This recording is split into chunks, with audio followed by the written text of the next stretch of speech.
अंतर्राष्ट्रीय वैदिक विज्ञान केंद्र नैमिषारण्य में उत्तर प्रदेश सरकार की एक महत्वाकांक्षी योजना है। आज मेरा सौभाग्य है, मैं निरामयम योग ग्राम में आया हूँ।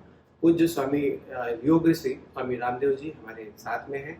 मैं इस संस्थान को लेकर के आपके सुझाव और जो विषय चले हमारे 2 दिन के वर्कशॉप में वेलनेस, आयुष, औषधि को लेकर के मैं पूज्य स्वामी जी से निवेदन करूंगा इस दिशा में अपने मार्गदर्शन और सुझाव हमें।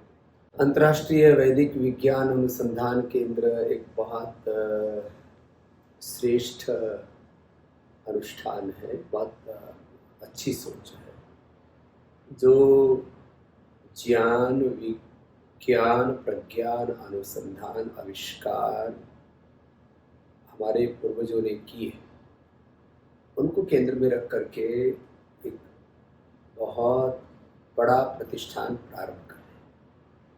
अब इसमें मैं तो ऐसा सोच रहा हूँ और ऐसा विश्व के कुछ विश्वविद्यालय प्रारंभ भी कर चुके हैं कि अब पढ़ाई वो एकेडमिक्स के ऊपर आधारित 12वीं तक तो ठीक है। विश्व के अनेक देशों में प्रक्रिया प्रारंभ हो चुकी है कि 12वीं के बाद जो व्यक्ति की परीक्षा के उत्तीर्ण होने की जो प्रक्रिया है वो पेपर पर आधारित नहीं होनी चाहिए, वो वर्क पर आधारित होनी चाहिए, परफॉर्मेंस पर आधारित होनी चाहिए। तो जो भी आप इसमें, चाहे मैं एग्जांपल के तौर पर वेलनेस का एक उदाहरण देता हूँ कि आप किसी को मान लीजिए कि बैचलर ऑफ नेचुरोपैथी BNYS जो bachelor of naturopathy yogic sciences की उपाधि देते हैं, तो आप उसको बुक्स पढ़ा देते हैं तो थोड़ा बहुत तो नॉलेज होना ही चाहिए, फिजियोलॉजी, एनाटॉमी का, फिजिक्स, केमिस्ट्री, बायोलॉजी का, उसको शरीर क्रिया विज्ञान का बोध होना चाहिए। लेकिन यदि उसको शिरोधारा, अक्षितर्पण, कर्णपूर्ण, नस्य और कंडूस, अभ्यंग, सैकड़ों तरह के अभ्यंग होती है, अभ्यंग के साथ मर्म चिकित्सा, कायरोप्रैक्टिक, उसी के अंदर पूरा नाड़ी विज्ञान अभ्यंग में समाहित है। बस्ती में सैकड़ों प्रकार की बस्ती होती है, प्रवात मोक्षण, रक्त मोक्षण, श्रृंगी चिकित्सा जो है, फिर उसी के अंतर्गत पूरा डिग्री दी जाती है कायरोप्रैक्टिक में, पूरा शरीर का बैलेंस, क्योंकि फिजिकल बैलेंस के साथ में व्यक्ति का मेंटल बैलेंस बिगड़ता है, मेंटल बैलेंस बिगड़ने से फिजिकल बैलेंस बिगड़ता है। तो उसको आप केवल किताब से नहीं पढ़ सकते, तो परफॉर्मेंस बेस्ड, प्रोजेक्ट बेस्ड, और उसमें जो मार्किंग होती है उसका भी अभी तो ये वर्ल्ड में अभी स्टैंडर्डाइज हो गया है। ऐसा कोई मैं नया सुझाव नहीं दे रहा हूँ, लेकिन भारत में अभी तक नहीं, कि भारत में BA की डिग्री परफॉर्मेंस पर, प्रोजेक्ट पर, एग्जीक्यूशन पर आधारित उसको मार्किंग सिस्टम है। तो व्यक्ति को प्रोजेक्ट दिया जाए कि आप ये चीज़ें, जैसे वेलनेस में आपने ये चीज़ें सीख ली और उसको आपने 100% परफेक्शन के साथ किया, तो आपको जो है इतने आपके एकेडमिक मार्क्स होंगे परफॉर्मेंस के आधार पर। आपने कुछ क्वेश्चन किया और आपने लिख दिया, तो यदि पूरा अभी इसको 100% परफॉर्मेंस पर आधारित हो तो एक बहुत सफल चिकित्सक बन सकता है। यदि प्रारंभ में इसको 50-50 भी कर दिया जाए तो बहुत बड़ी बात हो सकती है। हमने अपने यहाँ पर भी प्रारंभ किया है कि हम अपने बच्चों को एक तरफ शास्त्र भी करवाते हैं, दूसरी तरफ प्रैक्टिकल भी कराते हैं, तीसरी तरफ उसको साइंस भी पढ़ाते हैं। मैंने मॉडर्न साइंस, हमारे चरक धन्वंतरी आदि के पाठयोग प्रदीपिका, घृण संहिता, ये सब भी पढ़ाते हैं, और साथ में ये सारा जितनी भी थेरापियाँ हैं उनका प्रैक्टिकल नॉलेज भी साथ में करवाते हैं। फिर साथ में उसको योग भी आना चाहिए। तो ऐसा व्यवहारिक अनुभूति के आधार पर, परफॉर्मेंस के आधार पर, प्रोजेक्ट के आधार पर, एग्जीक्यूशन के आधार पर आप मार्किंग करेंगे तो कम से कम मैं वेलनेस के बारे में कह सकता हूँ कि एक नई क्रांति हो जाएगी स्वास्थ्य के क्षेत्र में। ऐसे ही ये प्रक्रियाएं बिजनेस के वर्ल्ड में ऑलरेडी हो रही है।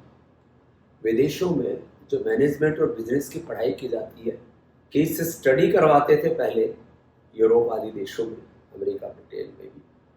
अब केस स्टडी पढ़ाते थे और फिर उसके आधार पर उनके जो है उनकी क्वेश्चनिंग होती थी और उनसे पूछते थे।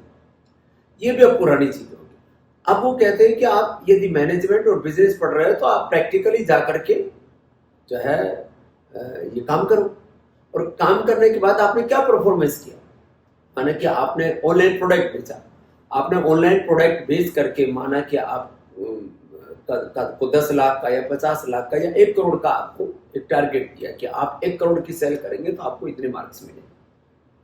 उसमें इंस्टीट्यूशन भी पैसा लगाता है और बच्चा भी अपना पैसा लगाता है, कहीं 50-50 का, कहीं कम ज़्यादा रेशो हो सकता है। उसमें कौन कितना पैसा लागत लगाएगा, क्योंकि उसमें लॉस की भी पॉसिबिलिटीज़ है। जो अच्छा परफॉर्म नहीं करेंगे वो लॉस करेंगे। तो लेकिन यदि आपने ऐसे बच्चे तैयार किए मैनेजमेंट में या बिजनेस में जो 1 करोड़ रुपए का प्रोजेक्ट 2 या 5 या 10 करोड़ का प्रोजेक्ट सक्सेस कर दिया, वो तो आपके बिजनेसमैन तैयार हो गए ना, न्यू स्टार्टअप्स तैयार हो गए। आजकल हम 5 साल पहले पेपर पर तैयार कराते हैं, फिर कहते हैं कि आप प्रैक्टिकल करो। क्यों? हम बच्चों का ऐसा गोल्डन जो पीरियड होता है, उनका एक आयु का बहुत स्वर्णिम काल होता है, उसको ऐसे ही जाया करते हैं।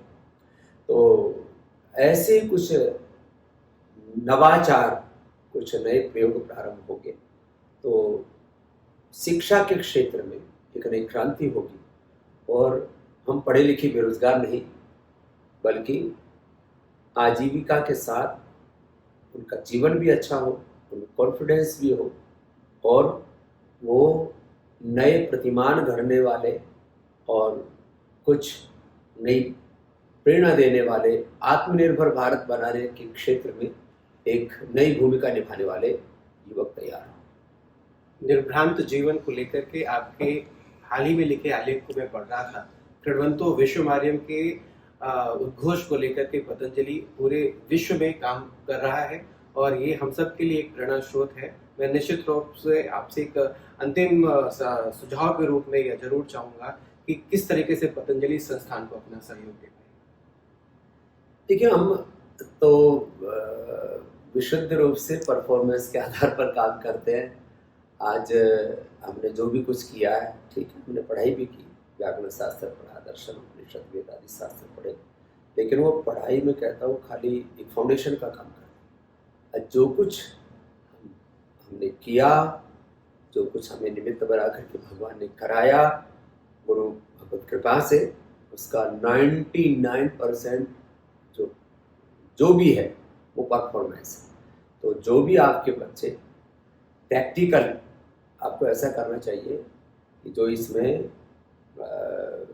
हेल्थ में या वेलनेस में जो ट्रेनिंग लेना चाहते हैं बच्चे, उनका 1 साल का कोर्स है, तो उसको कम से कम 2 या 3 संस्थानों में, मान लीजिए कि आप 3 संस्थानों में उसको ट्रेनिंग दिलाना चाहते हैं, एक साउथ के किसी वेलनेस सेंटर में, एक पतंजलि में, और एक कहीं और किसी दूसरे देश में अथवा भारत में ही, तो क्वार्टरली 3-3 महीने का अथवा 2 संस्थानों में देना है, तो 6-6 महीने का उसको प्रैक्टिकल एक्सपीरियंस उसको देना चाहिए बच्चे को।